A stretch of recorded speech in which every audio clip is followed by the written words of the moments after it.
Good evening, ladies and gentlemen, and welcome to Talk of the Town. Tonight we have Len Lucci, the lobbyist for the city of Bowie, who has done a great job for us. We have Lynn Scarpon, who is the former Register of Wills, and presently she is a advisor to the Comptroller of the state of Maryland, and why Maryland is in much better fiscal condition than any other state in the union, primarily because of Lynn Scarpon. And then we have the mayor of the city of Bowie, who tells me, and most of the people know, that he has engineered a AAA bond rating for the city of Bowie, which I think is a wonderful thing to have been done. Tonight, I think we'll start with a question on at the national level, and quickly go through that, and we'll talk about state and local stuff. The first question is kind of, the Republicans will be in force in January, and the Democrats, of course, will be basically in the second tier. And I want to ask the question about, I know Nancy Pelosi is now going to be the minority leader. Will she have any clout at all? What do you think, Len? I mean, sure, because the Democrats who are left are more liberal and more devoted to her. So she'll have a much more loyal Democratic caucus. Lynn, what do you think? I think, well, nationally, her popularity is fading. So, true, her loyal left-leaning Democrats will be there. Sure. But I'm not sure in 2 years or 4 years or whenever the Democrats regain control of the House, I'm not sure she will be Speaker again. Fred, what do you think? It's interesting. I don't know. And I think both of them are right. I mean, the Democratic caucus is going to shrink considerably, and both in numbers and in terms of ideological span. You know, the ones that are left are much more liberal than the last caucus. And it's going to be a very interesting thing because she, by nature, is a government organized kind of function, and I think the next Congress is going to do more cost cutting and more spending cuts than probably any Congress in recent history, and there's going to be such an ideological conflict between the Republican caucus and the Democratic caucus. I just can't see a whole lot getting done. Where do you see our Congressman Hoyer, who will be the #2 Democrat on this side? What does Hoyer do? I'm a big Hoyer guy. The Hoyer, interestingly enough, I think Hoyer and Pelosi are not that far apart ideologically, but the thing that separates them is Hoyer understands that to move forward, you got to work across the aisle, and I think he's respected a little bit more in terms of being able to cross the aisle and get people to move towards a conclusion. Whether he's more pragmatic or less ideological, you can take your pick on that. But he seems to seems over the years to have been more effective at doing that. And I suspect that his role will take on more things, particularly when the Democrats have to deal with the Republican leadership next time. What do you think, Lynn? I agree. I think Steny plays better with the Republicans, and I just think Nancy Pelosi is very polarizing, and I think he will have more success in reaching out to engineer some compromises that we're going to have to face. What? But when the Democrats do come back, and they will, it may be a different leadership. I mean, the average age of the House Republican leadership is going to be 52. The average age of the House Democratic leadership is going to be 70.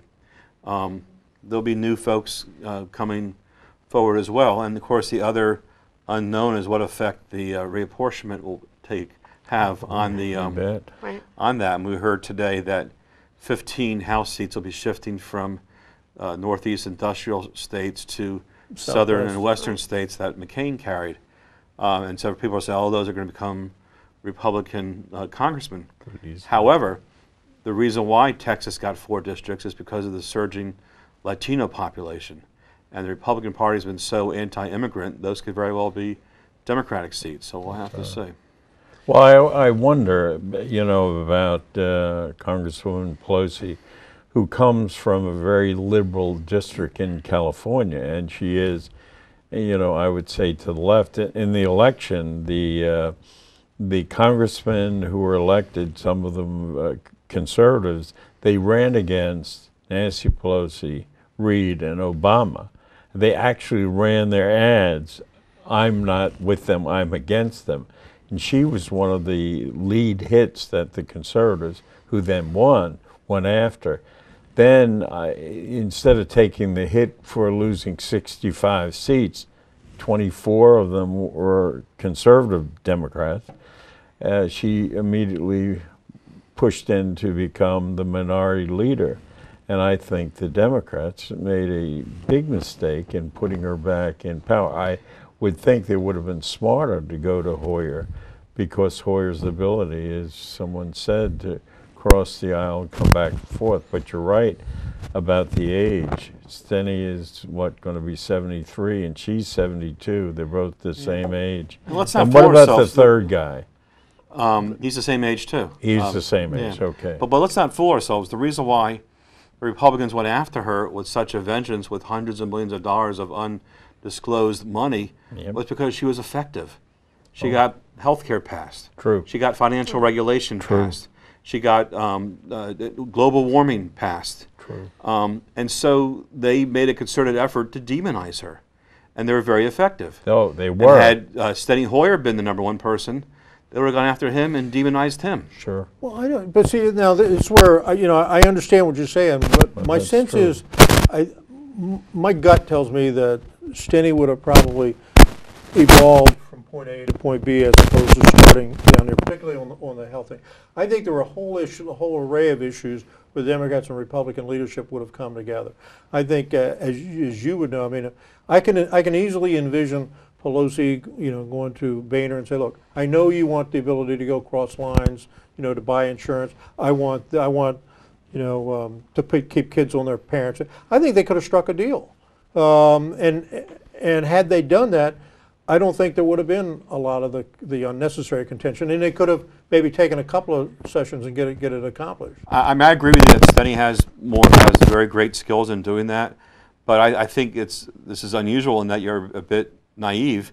These Republicans don't want to compromise with the Democrats for any reason at all. Well, McConnell said his #1 priority is for Obama to lose in 2012. Yeah, one-term at all president, you expenses. got I mean, it. they are under orders. Do not work with them. Do not share with them. Do not work them. Believe. I mean, the health care proposal that they voted for. Go back to the health care proposal. One thing that I think that was striking in the last election, of all the Democratic incumbents that were up for re-election, I don't think any of them listed the health care issue on any of their flyers or any of their publications, the advertisements for their campaign.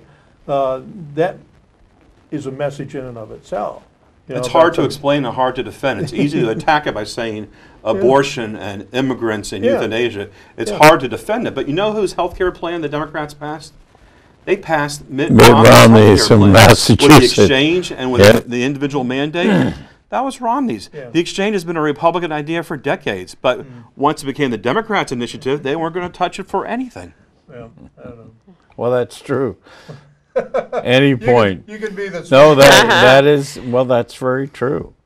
Go ahead, Lynn. What do you think? Healthcare? Yes. I think there's going to be a move to repeal it. I don't think it's going to happen. I think it's going to have to get tweaked. I don't think they can. No, the But, insurance companies are too invested in having it happen. Yeah. And Well, I do think it will be tweaked. I don't think it will the big necessarily issue look there the is gonna same be as it does It's now. going to be the constitutional issue about the mandatory the purchase, because you've had 3 hearings so far in different circuits. 2 that said it's constitutional, and 1 in the 4th Circuit in Virginia that said it's unconstitutional. I think the thing to do is to accelerate that, get it past the Court of Appeals, and go right to the Supreme Court, and let's get an answer on that one way or the other. Because if that falls, that wreaks havoc to the whole Very true. funding Absolutely. process. It's the And linchpin to tell of you the the truth, whole I don't know where that's going to come down. What's interesting that I'm ready not to have auto insurance then by the same token, right? I'll be self-insured. you'll be okay. Yeah. But you See, mentioned you're not required to buy car insurance, only if you're going to drive on a state-owned street. Only if we're going to drive use the someplace state else. finance doctors, Yeah. do I have to have health But you mentioned the funding, and that's very interesting. The Republicans are in January. how are they going to improve the funding of any project? Because basically they're looking at They've already told you that they're gonna fight. What can they do? Funding. They're gonna fight putting funding in it to implement the program. The $1 billion that was in the omnibus bill that dropped is not in the continuing resolution. So that's one way they'll fight it. And they're gonna obviously fall in line on all these constitutional things. If they can knock out the mandatory purchase, then like I say, then the whole thing's up in the air. So I think they've already telegraphed what the approach is going to be. But are they going to be able to do it? Yeah, exactly. Because the Can they insurance do it? industry has a hammerlock on the Republican Party, and they are not going to let the Republicans do that, Well, no no, matter but- all the rhetoric and all the chest beating. Well, it seems to me that I saw the insurance companies and big pharmacology people, all that they were supporting all of this. So. Oh, yeah, it's in their interest. Sure, for more people why to be not? insured. You bet. Yeah, if they get, 30 or 40 million more Yeah. customers, then they can cover pre-existing conditions. They can cover keeping your child on. All of it works if you can interpret the Commerce Clause that say that the federal government has the right, for the first time in the history of this country, to mandate that you buy a product that you don't want to buy. Sure. So that's So where the what question you comes in. what you're saying Here I am is, arguing with two lawyers. oh, it's I'm you're doing all right. I'm unarmed. As You know, all it's you have to interesting, that do- one judge who ruled the other way, Yes. he's an investor in the consulting firm that the Virginia Attorney General used and hired for his campaign. Oh, So he profited off of the Sure. expenses from the guy who was before him that he ruled his for. comments, sure. Yeah. Well, all right. If according to you, the health bill fails, and you save some money, but the health bill will not fail, and there'll be no savings of money based on the health bill. As long as Obama's president, there's no way they can repeal. Because You all got they it. do is veto the thing. And even if the Republicans control the House, they don't control the numbers in there and in the Senate to have the 2/3 over it. So the repeal option is not there. Is out, Judge. sure. The only thing they can do is to try to defund part of it or hold the funding up in such a fight that it just doesn't get done and it just lapses over. But like I say, I think the critical thing here is going to be whether this gets to the court and whatever Justice Kennedy decides. Because that's where it's going What to be. about He will decide this issue. the swing vote? But what about the President Obama? Has he made a comeback? Is he the comeback kid? Has he turned around the shellacking? He's got his mojo back. Yes. Does he have it? Yeah, So if he has his mojo back, he'll be able to do just about whatever he wants to do. Yeah. you might be right. I mean, when you can get Charles Krauthammer singing your praises. That's like, great. If you're a liberal Democrat and you get Krauthammer saying that, you're the comeback kid, that in and of itself has got to be interesting. Yep. But The tax bill, don't ask, don't tell, and today the START Treaty. Sure. Trifecta. Exactly. Hitting big time. Boom. Out of the ballpark. So far, he hasn't been turned on any of the big events. So, the we next, still don't have a budget.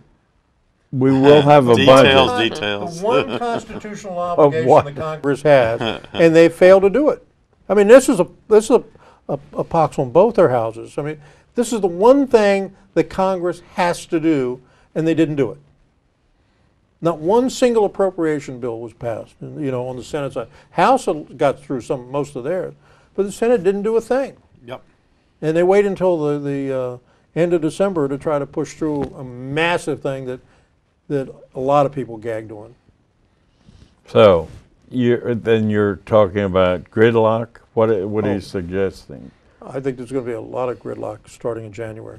And you're thinking that the Republicans will no longer fund the country the way they Fund did it? once before under Newt Gingrich and the there- flag behind him? There's the fundamental difference between the two parties. The Democratic Party is clearly more focused on welfare of people and social issues and funding that. Do you- and the did you Republicans are going to be mean- more interested in funding defense and whatever. Did you mean the welfare of people, or did you mean welfare? Welfare of people, all the social General programs.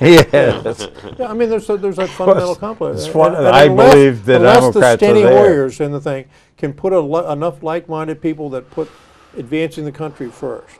And if he can put them together, or if he and Boehner can come to some kind of Boehner won't call it a compromise, he calls it something else. Capitulation. No.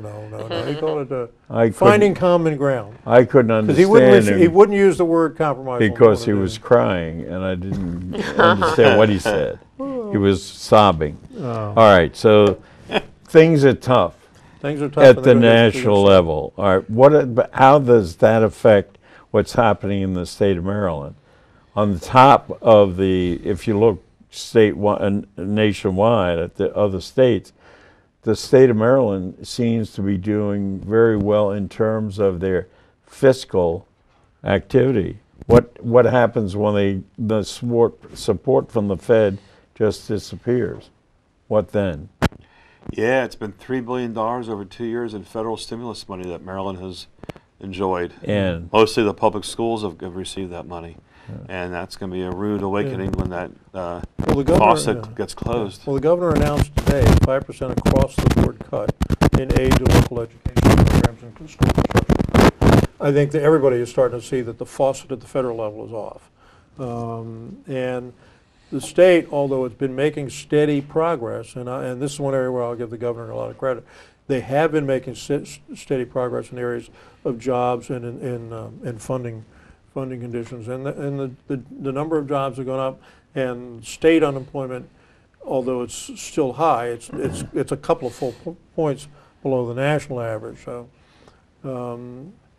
are they going to have? Yeah, they got $1 billion hole they got to fill, somehow in this session. But if the governor and the legislative leadership comes to grips with it and is willing to make the hard choices, I think in a year or two, Maryland will be back on its feet. but what about you and your boss, Francho? I think a year or two is optimistic. I would love to Optimistic. believe a year or two.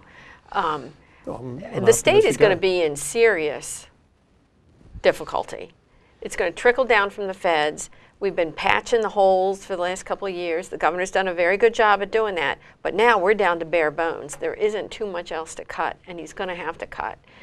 And, you talk about education. The other piece of that pie is going to be there's a push to send a portion of the teacher's pension back to the counties to pay. That's So, not going anywhere. I don't well, think. where's the money going to come from? So it's either going to hurt the state or hurt the county, but we're all going to be hurting. There is no fat left in this budget. Wow. So then when we come down to the county and then to the city of Bowie, let's slip the county for a minute. Already the county is barefoot of money. They were giving us money we'll never see again. Talking about the state or the county? The county. I don't get anything from the county. The only thing I get from the county is the tax differential when we take over a responsibility or service that they would normally. For example, last year we got about a 5-cent reduction in the county tax rate because the city picked up the cost of running the police department. But that's a state law that sets that tax differential. But the problem I'm going to have, and we've had for the last 2 years, is the big one, the most obvious one, is highway user funds. I mean, Yeah, what about that? we lost $2 $2 million. million year before last, $2.5 million last year. I fully expect to lose like amounts for the next 2 years. The interesting thing there is they're already talking about increasing gasoline tax again this year. Maybe a substantial one, even maybe a percentage-based figure instead of a raw number. The governor's not. The Mike Miller challenge, is. I think there's some legislative effort to move Right. that direction. But the challenge on that is going to be is how many senators or delegates are going to stand up and vote for an increase in taxes related to fuel when the money that's raised by that doesn't serve the purpose for which it's designed. Because you're going to have people like me telling my senator and our 3 delegates, there's no way we can support an increase in gasoline taxes if we're going to continue to be shorted on it. Most likely tax to be passed or increased is the alcohol tax. I mean, the tax on spirits hasn't been raised since the 50s. The tax on beer and wine hasn't been raised since the 70s. If you raise taxes by a dime a drink, it's about $250 million. And when you're in the whole $1.5 billion, that looks pretty good. It does look good, yeah. Well, everybody's still looking for this magic supply of money that's going to come from the slots. The one that's open now is apparently channeling a lot of money through it. How much of that ultimately goes Up to the in state, I don't know. Prairieville. Prairieville, How yeah. it First month dropped. was big, second month dropped. Yeah. But it's And I still, think that's the they pattern. still were making money though. Oh, sure. Arundel Mills will be, when do they open? Soon. They might have a temporary place up by the end of next year, and then Yeah. the permanent Yeah. place a year later. Ocean Downs will supposed to be open in January. Yeah. Yeah. But can we go back to what Lynn was saying, how all that's left are painful decisions at the state? You got it. Sure. I have to respectfully disagree with my good friend. Well, I'm glad you're disagreeing Well, with more than let's just hear one. the suggestions. I'll get to you later, but only because We'll give you another shot at him. Go ahead. because we've avoided making the tough decisions. But I mean, we have in the state of Maryland 18 different state police departments. Every agency has their own police Yeah. department. That's a lot of duplication. Sure. We have a Department of Agriculture, a Department of Natural Resources, a Department of the Environment. You think there's no duplication among those three Yeah. departments? Plenty. I mean, Absolutely. then we have a Department of Health that has social services. We have a Department of Human Resources, and there's no one-stop shopping for that. I mean, there are a lot of tough decisions to be made, and those decisions haven't been made since Governor Mandel consolidated 200 agencies into 12 cabinet departments. And those 12 cabinet departments have now grown into 20 cabinet departments. So I mean, there are a lot of, Yeah. but you can't do it in the 90-day session of the General Assembly. You have to really go at it systemically, you know, with more than a scalpel. But that hasn't been done in this state, and it needs to be done. There are a lot of things that the state is in the business of doing that perhaps it shouldn't be in the business of doing anymore. Yeah. I couldn't agree with you more there. I think there's a lot of room, for that, but, whether there's the political will to do all of that. I mean, some of those things are obvious low-hanging fruits, the multiplicity of police agencies for something is something some of us have been arguing about for a long time. And the same example occurs in the county. I mean, the county funds a county police, a sheriff, a park and planning police, a WSSC police, and a school security system. And Metro. And kicks Metro into Police. Metro. Yeah. But so there's room for consolidation there. And like I tell you, every $1 million you save, they can go into a classroom, it can go in the fire department, it can do a lot of things without new taxes.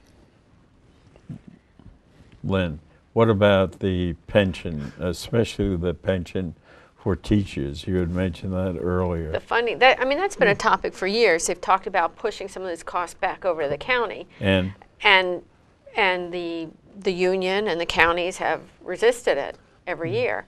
I think it's going to be back on the table this year. Well, the state makes a logical argument there. They're saying that the cost of pensions is largely dictated by the salaries, which are a function of the county. Set by the county. And so right.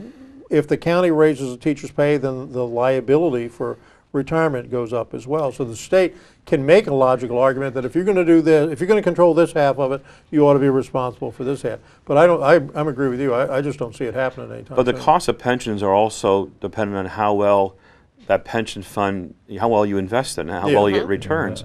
And of the 15 people on the state board of trustees of the pensions, only 2 of the 15 come from local government. 13 come from state government. So the state really has the control over what those costs are and what kind of a return they get. And their if they're going to turn it investment- over to the locals, give them the control over Sure. it too. Oh, absolutely. their Yeah. investments really over the period of years have been excellent. Now, of course, their investments are borderline because they're all down. But going back to what you said before, I was on the State Board of Higher Education for a while. I was chairman of the Program Review Committee.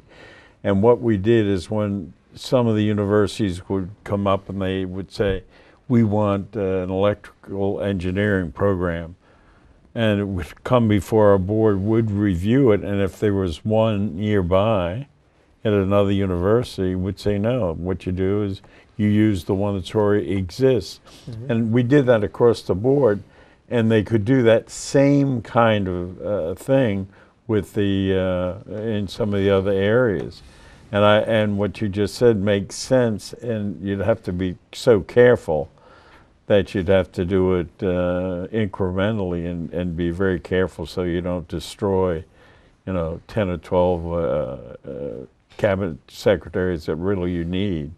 And you'd have to take pieces out of each one. Tough thing to do for any governor. Really tough. But the one thing this governor's got and this county executive's got, and I think largely the president has, is there is a public sentiment that has grown incredibly over the last couple of years to say cut and I'll do without this particular service. You know, for years it was cut somebody else's taxes but don't bother mine, and don't take any of my programs back. But I think that's starting to shift a lot. I think people recognize that government can't continue to be all things to all people, and I think the pattern that Len laid out, even though he foolishly attacked me on other issues, he's actually right on this one. I mean, there's no reason why you can't go through the state thing. It's a foolish attack on Yeah, the mayor absolutely. It's like- because it it's like goes throwing- nowhere. It's like throwing spitballs at a battleship. You know? But I The think mayor that's is the right thing to really do. somehow inflated I tonight. think what you ought to do is invite the governor to this thing, and we can explain to him how we can fix his Now, budget. we had the governor twice out to dinner at T.G. Elliott's. You were the host, and you should have been able to Well, take we care did of we did things. talk about it. And of Rush Herman Baker, which Len is one of But- the principals. Yeah. You ought to be able to get Rush Herman Baker here, say next month, or the month after that. Let me tell you, Rashawn Baker was a smart guy. Do you think he's going to come here and have these guys beat up on him? Why not? I mean, I would be the And you only could- friendly face he'd have here. Yes, but you could then ask him the questions. And the one question, what are you going to do for me now? You could ask that, and they could back you up. Oh, okay. And I think that's important. We're getting near the wrap up anyway, and Okay. I'm not going to be around for a while, for the next couple of months. And Len is going to be I think Len will the be a talk of the great town moderator. man, and he ought to be able to bring in Rush Hearn. He'll and be able all to bring some those- decorum to this Hope group. so. And hopefully some decorum. And I will have him not taking opposition to you, Mayor, because I know it's deadly Yeah, dangerous. you know how sensitive I am. Yeah, it sounded like you have a hit on Len. He may not be here next month either. Yeah. But anyway, the thing, based on the bottom line, money, and there's no money there, it's going to be really, Be creative. well, Get out can you outside of be that proverbial creative box. and salvage some of this? I tell you what, Now is the true test elected of official, leadership. the elected Yeah. official that jumps out first, whether it be Baker, whether it be the governor, or be somebody else, that gets out and says, we're not going to do business as we've always done. This is what we're going to do, and it's going to have some pain associated with it. That person, the one that gets out there first, is the one that everybody's going to recognize as the leader, and everybody else will be compared to that person. And that's what I think. I think Baker's the logical one to do that, because he's got a wealth of public support right now, and now's the time to take it. So Rush Hearn comes to the table and says, hey, this is Well, what I if want. he comes here, unlike these two, I'll be nice to him. You don't I think Len won't and cut Len him. will be I nice won't to cut him? him like he does to me all the time. Well, he cut you. And you know how because- sensitive I am. Well, you're sensitive only because you had a couple of lucky years where the people of Bowie voted for you. and you don't know how long you're going to be able to sustain that, Yeah, especially okay. with no money. Yeah. So We'll see. we don't know. see. But All right, everybody, so we wish you well on your hiatus. thank you. While we're shoveling snow, you're going to be Shovel walking on snow the and do sand. the best thing you can. And if you need any wisdom, Need some advice? call Mickey. me in Florida. Call Mickey. And talk to Mickey, sure. All Why right. would you talk to We me? need to do a live video feed from Florida. Do Yeah. Skype, hey. Yeah. Yeah, but that's, I'm looking forward to seeing you guys without me. Okay. And I think that will be very important for Talk of the Town, in case, one of these days I want to leave it in my will to one of you three. All right.